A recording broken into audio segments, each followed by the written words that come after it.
네, 계속해서 말씀에 우리 삶을 비춰보는 시간, 우리의 말과 행동을 주님께 맞춰가는 아름다운 주일의 시간입니다. 한낮의 큐티 이어가죠. 오늘은 다일교회 허준 목사님과 함께합니다. 네, 목사님 자리하셨는데요. 어서 오세요. 네, 반갑습니다. 네, 목사님 반갑습니다. 네. 네, 이제 그 길었던 장마, 길었다고 해야 될까요? 네, 비가 한 번, 느낌상은 꽤 길었던 것 같아요. 예, 비가 많이 오지 않았던 것 같은데 한 번 네. 내릴 때 많이 내리고, 네, 예, 잠시 주춤하다 또 많이 내렸다. 그런 장마가 이제 끝이 난 걸까요? 네, 뭐 거의 끝나지 않았을까요? 예, 그래서 이제 다시금 더워지기 시작했는데 네. 더운 날씨 가운데 또 건강 잘 챙기시고요. 네. 이 시간은 함께 또 말씀의 은혜 나눠보도록 하겠습니다. 네, 자, 이 시간은 고신 총회교육원수편에는 월간 복 있는 사람 교재로 함께하고 있습니다. 인터넷 검색창에 복 있는 사람 찾아보시면 오늘 말씀, 본문 확인하실 수 있고요. 오늘 본문 제가 먼저 읽어드리고 이어가겠습니다. 오늘은 끝나지 않은 계보란 제목의 말씀이고요. 역대상 9장 1절에서 34절 가운데 1절에서 9절 말씀 함께 읽도록 하겠습니다.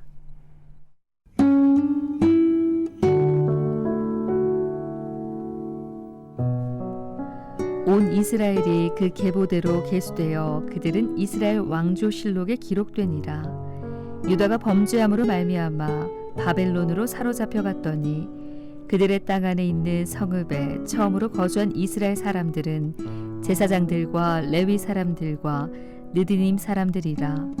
유다 자손과 베냐민 자손과 에브라임과 므낫세 자손 중에서 예루살렘에 거주한 자는 유다의 아들 베레스 자손 중에 우대이니 그는 암미훗의 아들이요 오므리의 손자요 이므리의 증손이요 바니의 현손이며 실로 사람 중에서는 맏아들 아사야와 그의 아들들이요 세라 자손 중에서는 여우엘과 그 형제 690명이요 베냐민 자손 중에서는 하스누아의 증손 호다위아의 손자 무슬람의 아들 살루요 여로함의 아들 이브니야와 미그리의 손자 우시의 아들 엘라요 이브니야의 증손 르우엘의 손자 스바데의 아들 무술람이요 또 그의 형제들이라.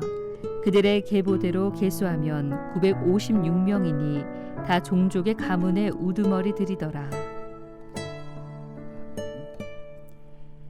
네, 목사님 오늘 역대상 9장 1절에서 34절 가운데 1절에서 9절까지 낭독을 해드렸고요. 네, 자, 오늘 어떤 말씀인지 좀 살펴보도록 할까요? 네. 오늘 9장 오늘 우리 1절부터 34절까지 말씀은 이제 1장부터 9장까지 그 선민의 그 계보, 네. 족보가 다 기록되어 있는데 오늘 9장은 맨 마지막 부분이 되겠습니다. 네. 이전까지 저희가 역대상 1장부터 쭉 말씀을 살펴오면서 계속 그 족보, 말씀하신 족보, 계보를 살펴봤거든요. 네. 근데 이제 오늘 드디어 예, 누구의 아들, 누구의 손자 뭐 이런 계속 이렇게 보다 오늘 마지막에 이제 장이 될 텐데요. 네. 말씀하신 것처럼 1장, 9장 1절에서 34절 말씀 가운데 오늘은 9절 말씀까지 제가 읽어드렸는데 네. 이 본문 말씀은 어떤 내용을 담고 있는지 거기에 대해서 좀 자세히 살펴보도록 할까요? 네.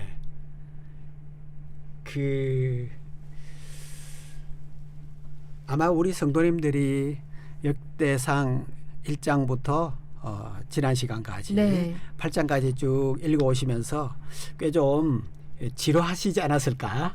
네. 그런 생각이 좀 들어요.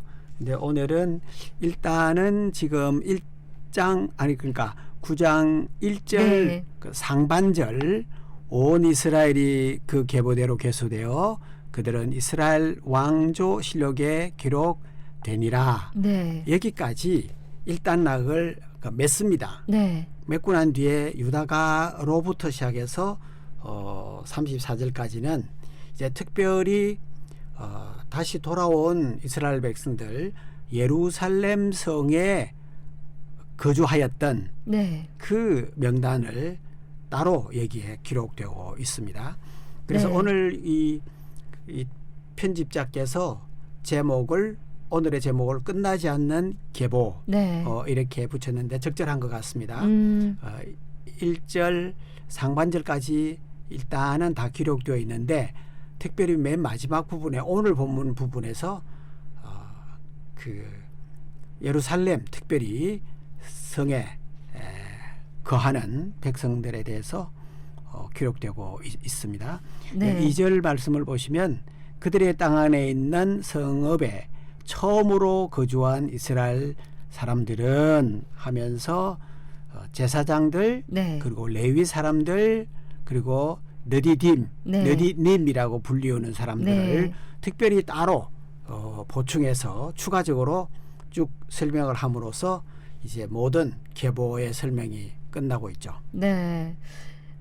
오늘 이 말씀은 목사님 말씀하신 것처럼 끝나지 않은 계보라는 이 제목의 말씀이 이후에 이제 포로 이후에 예루살렘으로 다시 돌아온 사람들에 대한 그 계보를 기록하고 있기 때문이다. 이렇게 이해할 수 있을 텐데요. 네. 돌아온 사람들을 보니까 목사님 말씀하신 것처럼 제사장, 레위 사람들을 중심으로 해서 이렇게 이제 또 그 계보가 이어지고 있다는 말이죠. 네, 그렇습니다. 지금 특별히 제사장과 레위 사람들 그리고 느디님, 이 느디님이라고 말하는 것은 그 성전에서 좀 힘든 일, 소위 말해서 막일을 하시는 분들을 네. 느디님이라고 하는데 결국은 제사장, 레위 사람 그리고 성전에서 일하는 힘든 일을 하는 그런 사람들을 지금 집중해서 말해주고 있습니다. 이쯤해서 제 생각에는 우리 성도님들이 이 역대상하, 역대기의 그 좀 특징, 네. 우리가 잘 아는 대로 성경 역사서를 보면 사무엘 상하, 네. 열왕기 상하 이 내용들이 쭉 그 이스라엘 역사를 기록하고 있지 않습니까? 그런데 역대 상하는 거의 비슷한 내용이 많아요. 네. 왜 우리가 성경을 읽을 때는 왜 이렇게 반복되는 내용이 많지?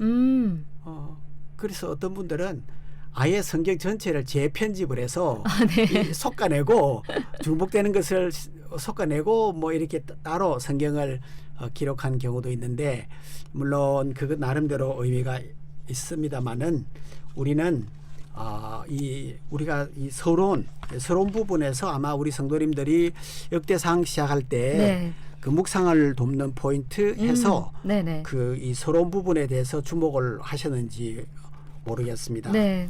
그 이스라엘 백성들이 포로에서 70년 이후에 다시 포로 회복이 되잖아요. 네. 그랬을 때 그들의 생각은 굉장히 복잡했을 것입니다. 이 70년이라고 하는 갭 이것을 어떻게 극복할 수 있겠는가? 과연 우리는 이스라엘 역사적 전통을 그대로 물려받는 족속인가? 아니면은 우리 민족들이 다시 새롭게 이스라엘이라고 하는 이름으로 다시 시작되는 민족인가? 이렇게 고민할 수도 있었을 것입니다. 아마 평범한 백성들은 그저 옛날 똥으로 다시 돌아와서 살게 된 그것에 아마 만족하고 다른 일들을 생각할 겨를이 없었을지도 몰라요. 네. 그러나 이 영적인 지도자들, 종교 지도자들은 좀 더 생각을 깊이 했습니다. 우리는 누구인가? 우리는 포로 이전의 이스라엘과 네. 전혀 동떨어지지 않는 단절되지 않는 이스라엘의 역사를 그대로 이어온 백성이다. 하나님의 선민이다. 라고 하는 것을 강조하고 싶었던 것입니다.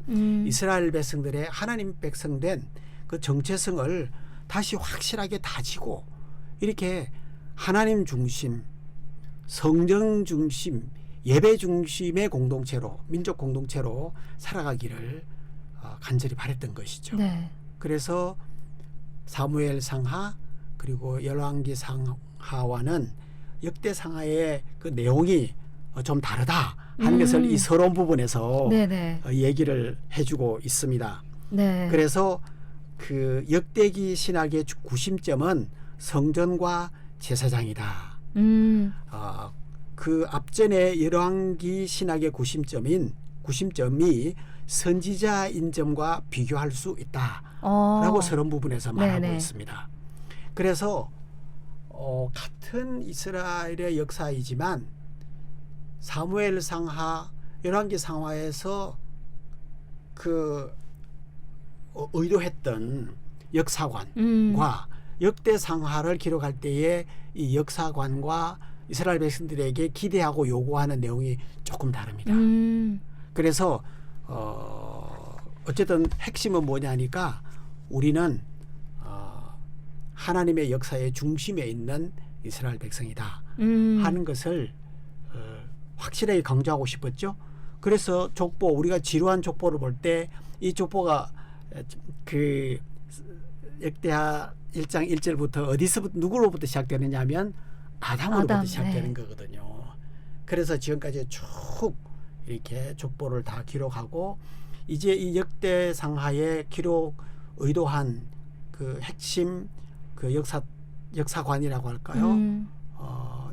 그 역대상하의 신학 핵심 부분이 오늘 본문에서 등장한다고 볼 수 있습니다. 특별히 네. 제사장, 레위 사람 그리고 성전의 일을 어려운 힘든 일을 몸을 아끼지 않고 수고했던 막일을 담당했던 느디딤 사람들을 쭉 이렇게 얘기를 하고 있습니다. 네, 목사님 말씀을 들으면서 사실 창세기에도 그렇고요, 마태복음에도 족보들이 쭉 계보가 나오는데 그렇습니다. 또 중간 역대기에서 왜 이 족보가 나올까라는 생각을 했었지만 말씀을 이제 1장부터 쭉 이렇게 말씀 묵상을 하면서 네가 누구냐? 포로로 잡혀갔다 돌아온 그들에게 네가 누구냐라는 그 민족적 정체성과 전통성을 심어주는 게 참 중요했을 그렇습니다. 것 같다라는 그 생각을 해보니까 이 모든 사람들을 다 기억할 수 없지만 그 중간중간 그 계보를 통해서 나오는 그 인물들을 통해서 하시고자 하는 메시지가 분명히 있으셨구나라는 그런 그렇습니다. 생각이 들더라고요. 예, 그런데 오늘 이제 말씀에서 목사님께서 제사장 레위 사람들 얘기를 해주셨으니까요. 잠깐 이 말씀 그 역할들이 이렇게 나와 있더라고요. 나와 본문에. 있습니다. 예, 거기에 대한 말씀을 좀 해주시면서 오늘 말씀 마무리를 해볼까요? 네. 그리고 이제 그 17절 이하에서 17절에서 27절까지는 이 성전을 지켰던 수문장들 이런 인물들이 쭉 나오고 있고요. 그리고 28절부터 34절까지는 또 다른 여러 가지 각기 다른 역할을 하고 있는 레위인들을 소개하고 있습니다. 가령 기구를 이렇게 출납하고 가져오는 일들, 그리고 그 향품으로 향기름을 만드는 사람들, 떡을 맡아 준비하는 분들, 또 제사와 예배에 사용되는 일들을 아주 다양하게 섬기는 사람들이 쭉 이렇게 나오고 있습니다. 그래서 이 역대상하에서 그 강조하고 싶은 우리가 왜 그렇게 바벨론 포로로 잡혀가는 수치스러운 역사를 겪을 수밖에 없었는가? 그러면 우리가 어떻게 하면 하나님의 은혜와 사랑과 축복 가운데 살아갈 수 있겠는가 하는 것을 강조할 때 예배 중심, 성전 중심의 하나님의 말씀에 순종하는 삶을 살아야 한다 하는 것을 강조해주고 있고, 그만큼 이 역대기는 제사장이나 또 레위인이나 또 성전에서 각종 역할을 맡은 그런 귀한 분들을 이렇게 사명을 이렇게 설명하는 것을 볼 수가 있습니다. 네, 오늘 끝나지 않은 계보라는 제목의 말씀으로 함께했습니다. 하나의 큐티 여기까지 하도록 하겠습니다. 지금까지 다일교회 허준 목사님과 이야기 나눴습니다. 오늘도 귀한 말씀 감사합니다. 고맙습니다.